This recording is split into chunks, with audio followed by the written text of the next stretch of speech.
1954 पंचशील समझौता। एशिया की दो प्राचीन सभ्यताएं भारत और चीन नया भविष्य तय कर रही थीं। एक नारा गूंजा, हिंदी चीनी भाई भाई। हिंदी चीनी बाय बाय। दोस्ती की नई सुबह का आगाज हो रहा था। लेकिन सिर्फ 8 साल बाद 1962 में दोनों देशों की सेनाएं हिमालय की बर्फीली चोटियों पर आमने सामने थीं। दोस्ती की गर्मजोशी जंग की कड़वाहट में बदल चुकी थी। तो इन 8 सालों में ऐसा क्या हुआ जिसने दोस्ती को दुश्मनी में बदल दिया? इस कहानी के बीच आता है 1959, जब एक बौद्ध भिक्षु भारत की धरती पर कदम रखते हैं। 14वें दलाई लामा। उनका भारत आना इन दोनों देशों के इतिहास में मील का पत्थर साबित हुआ, जिसने भारत और चीन के रिश्तों को हमेशा के लिए बदल कर रख दिया।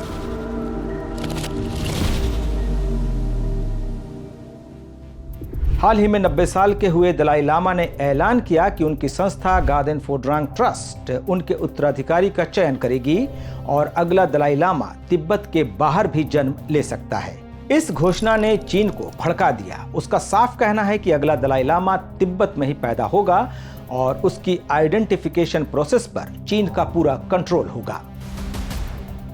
इस पूरे घटनाक्रम पर भारत की प्रतिक्रिया बेहद नपी-तुली और दिलचस्प थी।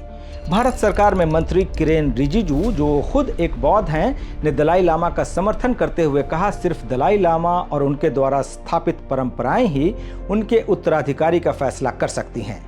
लेकिन विदेश मंत्रालय ने तुरंत एक स्पष्टीकरण जारी करते हुए कहा कि भारत सरकार धार्मिक मामलों पर कोई पक्ष नहीं लेती। तो यह पहली बार नहीं कि जब दलाई लामा की वजह से भारत और चीन के रिश्ते बिगड़े हों। भारत के पूर्व विदेश सचिव और चीन में राजदूत रह चुके श्याम सरन अपनी किताब how China seize India and the world में लिखते हैं कि जब 1959 में लहासा में चीन विरोधी विद्रोह हुआ और दलाई लामा को भारत में शरण दी गई, तो इसने चीनी नेतृत्व को यकीन दिला दिया कि भारत तिब्बत पर चीन की संप्रभुता को कमजोर करने में लगा हुआ है। 1959 से पहले से हो रही सीमा झड़पों ने एक रणनीतिक खतरे का रूप ले लिया और यही 1962 के सीमा युद्ध का कारण बना। तो यहाँ सवाल खड़ा होता है कि आखिर भारत ने दलाई लामा को शरण दी ही क्यों? उस वक्त के प्रधानमंत्री जवाहरलाल नेहरू एक अनुभवी नेता थे। उन्हें इसके नतीजों का अंदाजा तो रहा ही होगा। इस सवाल का जवाब समझने के लिए हमें कहानी को थोड़ा पहले से शुरू करना होगा, जब भारत और चीन पोस्ट कॉलोनियल एरा में दुनिया के नक्शे पर कदम रख रहे थे। 1947 में भारत आजाद हुआ, लेकिन अपने साथ बंटवारे का दर्द भी लाया। पाकिस्तान के तौर पर यह एक बड़ा हिस्सा खो चुका था। दूसरी तरफ 1949 में मौ त्से-तुंग के लीडरशिप में पीपल्स रिपब्लिक ऑफ चाइना की नींव पड़ी।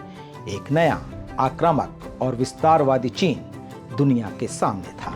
दोनों नए देशों के सामने सबसे बड़ी चुनौती अपने बॉर्डर्स को डिफाइन करना था। चीन अपनी सीमाओं को आक्रामक रूप से बढ़ा रहा था। 1950 के दशक की शुरुआत में चीन की PLA यानी पीपल्स लिबरेशन आर्मी ने तिब्बत पर कब्जा कर लिया। इससे भारत और चीन की इक्वेशन और जियोपॉलिटिक्स पूरी तरह बदल गई। तिब्बत दोनों देशों के बीच एक नेचुरल बफर जोन था, लेकिन अब चीन सीधे भारत के दरवाजे पर आ बैठा। बंटवारे के बाद भारत छोटा हो गया था, तिब्बत को मिलाकर चीन बड़ा। भारत के नेशनल सिक्योरिटी एडवाइजर रह चुके शिवशंकर मेनन अपनी किताब इंडिया एंड एशियन जियोपॉलिटिक्स में लिखते हैं कि तिब्बत पर चीन के कब्जे ने भारत और चीन की सेनाओं को इतिहास में पहली बार आमने सामने ला खड़ा किया। फिर भी दोनों देशों ने सहयोग का रास्ता चुना। 1954 में पंचशील समझौते पर दस्तखत हुए। भारत ने चीन का समर्थन किया और तिब्बत को चीन का हिस्सा मान लिया। 2 साल बाद 1956 में दलाई लामा भारत आए। यह भारत चीन रिश्तों में पहला बड़ा झटका था। पैट्रिसिया क्रोनिन मार्सेलो की दलाई लामा पर बायोग्राफी के मुताबिक 1956-57 के दौरे में भी दलाई लामा ने भारत में राजनीतिक शरण पाने की कोशिश की, लेकिन उन्हें हरी झंडी नहीं मिल सकी। हो सकता है कि तब प्रधानमंत्री नेहरू चीन के साथ बेहतर हो रहे रिश्तों को खतरे में नहीं डालना चाहते हों। जब चीन ने तिब्बत पर कब्जा किया, उस वक्त दलाई लामा की उम्र महज 15-16 साल थी और चीन ने शायद उन्हें एक बड़े खतरे के तौर पर नहीं देखा था। ये चीन की एक बड़ी भूल साबित हुई। भारत दौरे तक दलाई लामा 21 साल के हो चुके थे और उनके प्रभाव का दायरा लगातार बढ़ रहा था। लिहाजा उनके भारत दौरे और नेहरू से मुलाकात ने चीन को नाराज कर दिया। सिर्फ 3 साल बाद 1959 में हालात बदतर हो गए। तिब्बत में चीनी शासन के खिलाफ विद्रोह भड़क उठा। अपनी जान बचाने के लिए 23 साल के दलाई लामा को तिब्बत से भागना पड़ा। बर्फीले पहाड़ों और दुर्गम रास्तों को पार करते हुए वे कई हफ्तों बाद भारत पहुंचे। इस बार भारत ने उनका स्वागत किया। नेहरू ने उन्हें और उनके साथ आए हजारों तिब्बतियों को भारत में रहने की इजाजत दे दी। यह फैसला आसान नहीं था। Defence minister V K Krishna Menon ने कैबिनेट की बैठक में इसका विरोध किया। जनसंघ के नेता दीनदयाल उपाध्याय ने कहा था कि इस कदम से तिब्बत की आज़ादी के रास्ते में मदद से ज्यादा अड़चनें आएंगी। लेकिन नेहरू ने इन बातों को यह कहते हुए खारिज कर दिया कि यही भारत की परंपरा है।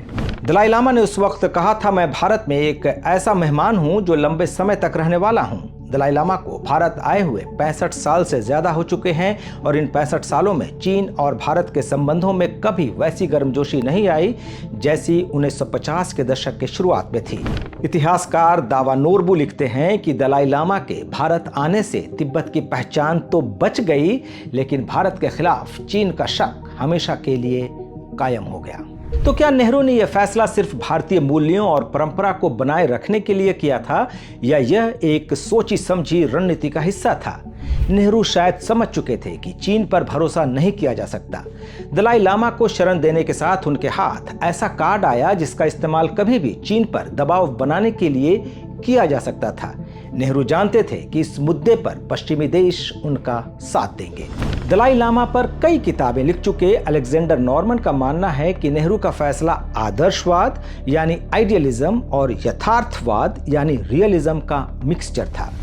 दलाई लामा की आत्मकथा the Dalai Lama an extraordinary life में नॉर्मन लिखते हैं, नेहरू को एहसास था कि दलाई लामा को शरण देने से चीन के साथ संघर्ष लगभग तय है, लेकिन उन्होंने इसे भारत की नैतिक जिम्मेदारी और लॉन्ग टर्म स्ट्रेटेजिक नीड के रूप में देखा।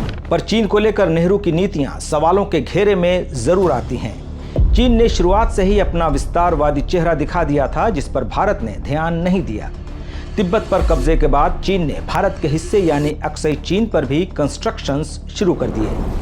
1958 में विदेश सचिव सुबिमल दत्त ने नेहरू को लिखा कि इस बात में रत्ती भर शक नहीं कि चीन की 1200 किलोमीटर लंबी बनी नई सड़क अक्साई चीन से होकर गुजरती है।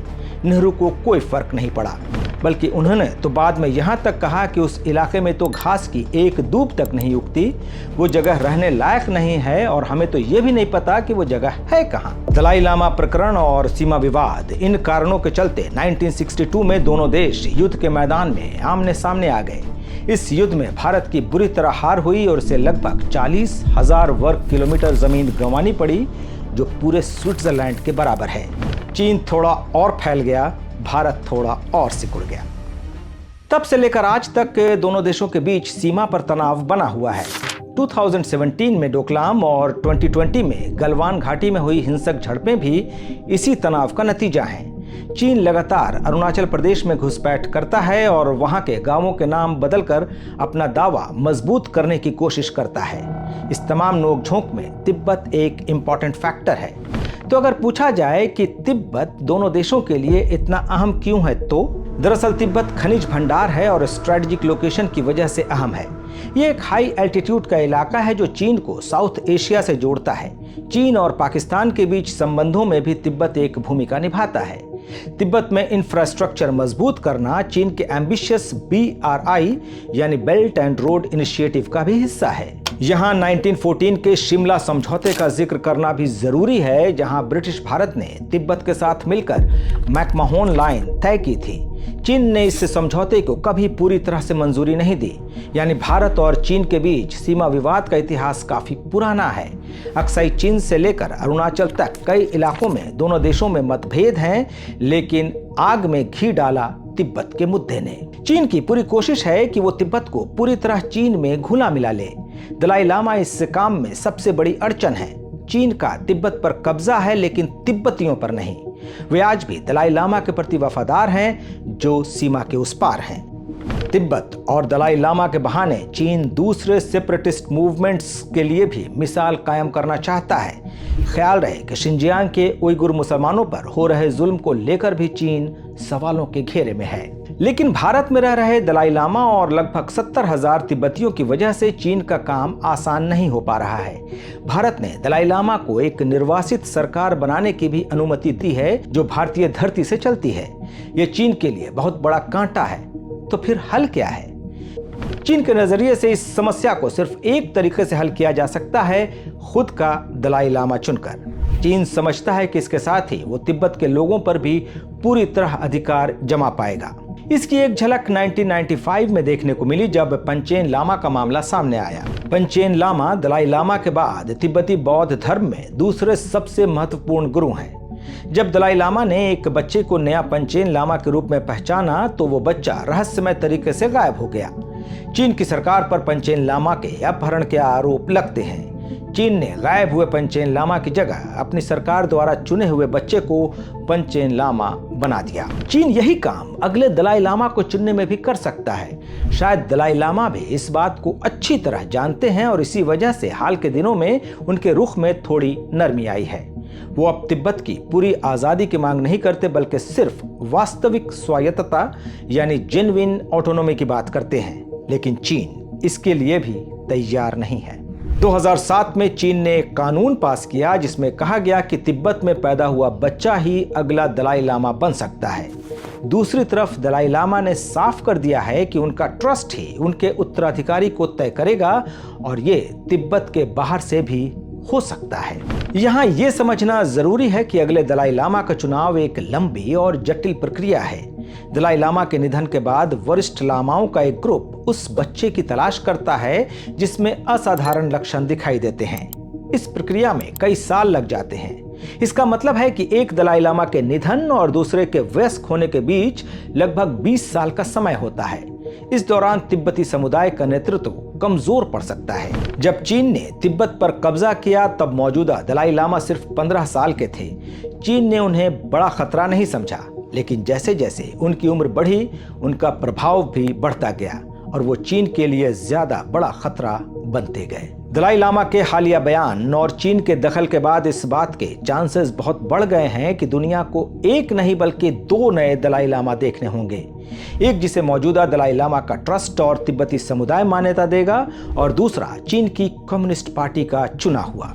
भारत 65 सालों से इस भिक्षु की मेजबानी कर रहा है और अब जब वे अपने जीवन के अंतिम पड़ाव में हैं तो एक सवाल हवा में तैर रहा है कि अगला दलाई लामा शांति लाएगा या एशिया के 2 दिग्गजों के बीच एक नए टकराव को जन्म देगा।